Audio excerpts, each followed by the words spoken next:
जी, एक दफ़ा फिर खुशामदीद कहते हैं। मैं आप लोगों के साथ एक शेयर करना चाहती हूँ वो बातें, वो एक दफ़ा अपील जो उन्होंने टेलीविज़न के ऊपर आके की थी, और उसमें चंद एक बातें उन्होंने देखने वालों को और जो हमारे लोग हैं, अरबाब इख्तियार हैं, उनसे कहने की कोशिश की थी। उनके चंद अल्फाज जो उन्होंने बोले वो मैंने लिखे हैं और वो मैं आपके सामने पेश करना चाहती हूँ। उनके तकरीबन आखिरी दिनों की ये बात थी। उनका कहना ये था कि मैं बुरी तरह थक गया हूँ, नहीं समझ आता किससे फरियाद करनी है, किससे अपील करनी है, कौन मेरे बच्चे के बारे में बताएगा, मुझे कुछ मालूम नहीं। शायद मैं इसी तरह सिसकता मर जाऊं और मुझे शायद कभी ख़बर भी ना हो। इस वक्त लोग कहते हैं कि मैं इस वतन का सरमाया हूँ, इस वतन का असासा हूँ। मैंने अपने टेलीविज़न के लिए बहुत सा काम किया मगर किसी पे एहसान नहीं किया। मगर अब जब मैं किसी को फ़ोन करता हूँ तो सही तरीके से मेरे फ़ोन का जवाब कोई नहीं देता, कोई मेरी मदद के लिए नहीं आता। मेरी आंखों में अब आंसू नहीं रहे। मैं सबसे फरियाद करता हूँ कि मेरे बच्चे के बारे में बताएं इससे पहले कि मैं ख़त्म हो जाऊँ। ख़वातीन व हज़रात, हम सब जानते हैं कि अपने ही बेटे का दुख लेकर वो इस दुनिया से रुखसत हो गए। और जैसे कि अभी इरफान खुसरत साहब ने बताया कि रिसेंटली उन्होंने जाना और उन्होंने जो एक इन्वेस्टिगेशन कर रहा था शख्स, उसने बताया कि क्या उनके ऊपर बीती जिसको शायद वो बर्दाश्त नहीं कर पाए। मगर सोचने की बात ये है कि क्या इसी तरह से हम लोग बेहिसी की तरह बैठे रहेंगे? बेहिसी जो मेरा ख़्याल है आज हर इंसान उसका शिकार है, नफ्सा नफ्सी का आलम है। हर किसी को अपनी अपनी पड़ी हुई है, किसी का कोई एहसास नहीं है। क्या इसी तरह से हमारी ज़िंदगी गुजरती चली जाएगी? क्या इसी तरह से माँ बाप के बच्चे जो हैं वो बिछड़ते चले जाएंगे और हम कुछ नहीं कर पाएंगे?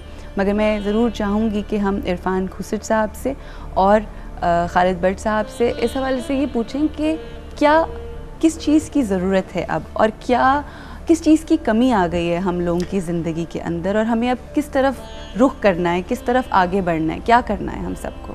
जब तक फनकारों में आपस में इत्तेहाद नहीं होगा, ये एक ताकत नहीं बनेगी, तब तक ऐसा ही होता रहेगा। हर मामले में देख लें, कहीं पैसे मारे जाते हैं, कहीं कुछ होता है, कहीं कुछ होता है। अस्पतालों में मेरा मतलब है कोई सुनवाई नहीं होती, अरबाबे इख्तियार तक हमारी आवाज़ नहीं पहुंचती, और अगर पहुंचती भी है तो सुनी नहीं जाती, बड़ी देर से पहुंचती है। सही। ये जो सरकारी इदारे बने हुए हैं, अल-हमरा आर्ट सेंटर है, पाकिस्तान टेलीविज़न सेंटर है, ठीक है, इन इदारों के जो सरबराह हैं वो ऐसे लोग होने चाहिए जिनके दिल में दर्द हो, एहसास हो। बिल्कुल। क्यों कि आर्टिस्ट एक ऐसी प्रोडक्ट है जो इस डिब्बे को चलाती है जिसका नाम टेलीविज़न। बिल्कुल।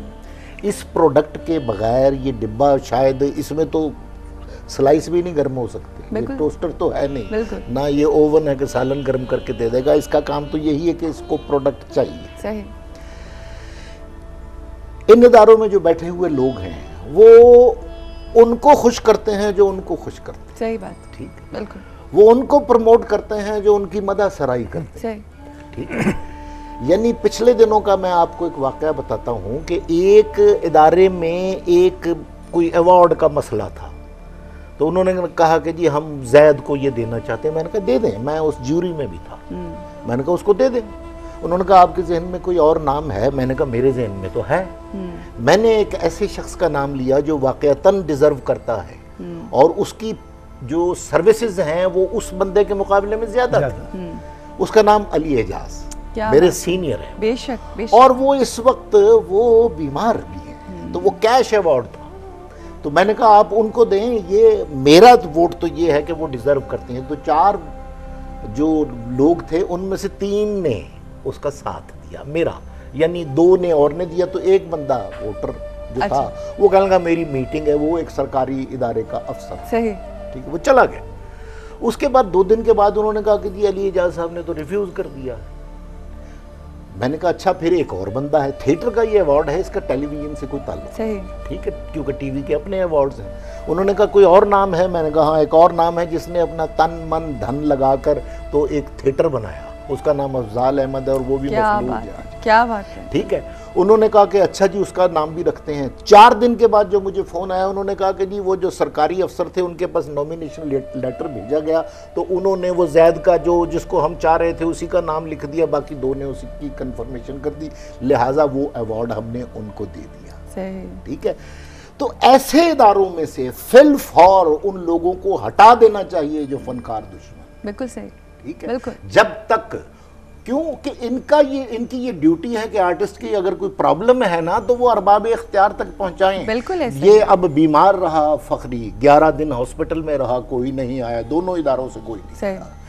मेयो हॉस्पिटल का और पाकिस्तान टेलीविजन सेंटर का जो डिस्टेंस है वो 1.5 किलोमीटर भी नहीं। बिल्कुल सही। तो वहाँ के जो हैं शर्मनाक बात, उनको ये तौफीक नहीं। बिल्कुल।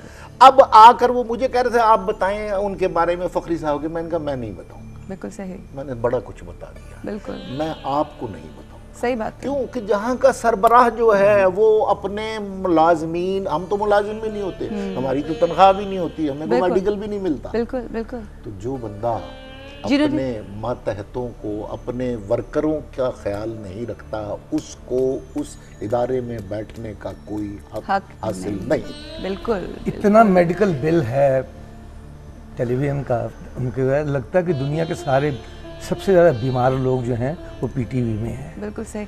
और कहने का मकसद कि एक शख्स ने अपनी पूरी ज़िंदगी दे दी, टेलीविज़न के नाम कर दिए, उसके रेडियो के नाम कर दिए, और ये मेरा ख्याल है कि ये वही बात है कि ये वो जो बेहिसी है ना, अगर हम ये नहीं सोचते कि शायद उसके साथ ऐसा हो गया तो बस ठीक है, हो गया, चला गया, ठीक है, उसकी इतनी ज़िंदगी थी, ये नहीं हम सोचते कि उसकी जगह कल हमने होना है, और जिस वक्त हम उस सिचुएशन में किसके साथ क्या होगा।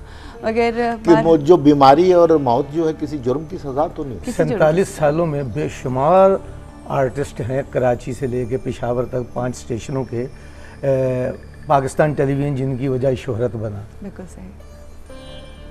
जमील फ़खरी साहब उन चंद लोगों में से हैं जो पाकिस्तान टेलीविज़न की वजह शोहरत। क्या बात है, बेशक बेशक, बिल्कुल। बहुत ही एक ऐसी शख्सियत जिनके बारे में शायद अगर हम पूरा दिन क्या पूरा हफ्ता बात करें, पूरे महीने बात करें तो भी कम है, और उनकी जो कारकर्दगी रही, जो भी उन्होंने काम किया, जो भी उनकी खिदमात रही टेलीविज़न के लिए, उसके लिए हम हमेशा उनको सलामी करेंगे, हमेशा उनको याद करेंगे, उनसे जो मोहब्बत है हमारे दिलों में हमेशा रहेगी। मगर जाने से पहले मैं ये ज़रूर चाहूँगी कि जितने लोग इस वक्त हमें देख रहे हैं, हमारे साथ मिलकर उनके लिए फातिहा ज़रूर पढ़ें, क्योंकि कहा यह जाता है कि जिस वक्त कोई शख्स चला जाता है अपने रब के पास तो ये चीज़ें होती हैं जो काम आती हैं, और हम चाहते हैं कि बस उनके लिए फातिहा करें और दुआ करें अपने घरों में रह के, वो जो उनसे बहुत मोहब्बत और प्यार करते हैं।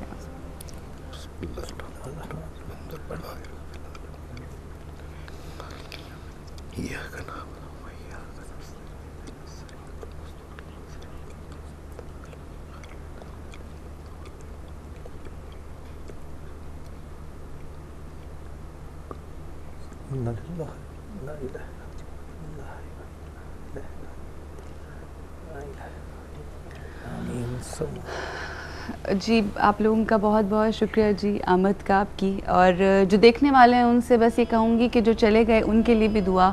और इस वक्त जाहिद कुरैशी साहब जो कि हॉस्पिटल में मौजूद हैं, जैसे आपने नाम लिया अली एजाज साहब का, आपने नाम लिया अफजाल साहब का, तो प्लीज़ अपनी दुआओं में इन आर्टिस्ट्स को ज़रूर याद रखें, क्योंकि ये वो लोग हैं जो अपनी ज़िंदगी अपने बच्चों से, अपने घर वालों से, अपनी खुशियों से दूर रह के हमेशा आप लोगों को खुश करते हैं। और अगर आप आर्टिस्ट की, अदाकार की और इन तमाम लोगों की इज़्ज़त नहीं करेंगे तो शायद कोई भी नहीं करेगा, और यही हमारे मुल्क का असासा होते हैं, हमारे मुल्क को रिप्रेजेंट करते हैं, और हमें इन लोगों पे फ़ख्र होना चाहिए, और मोहब्बत तो हमें इनसे है ही।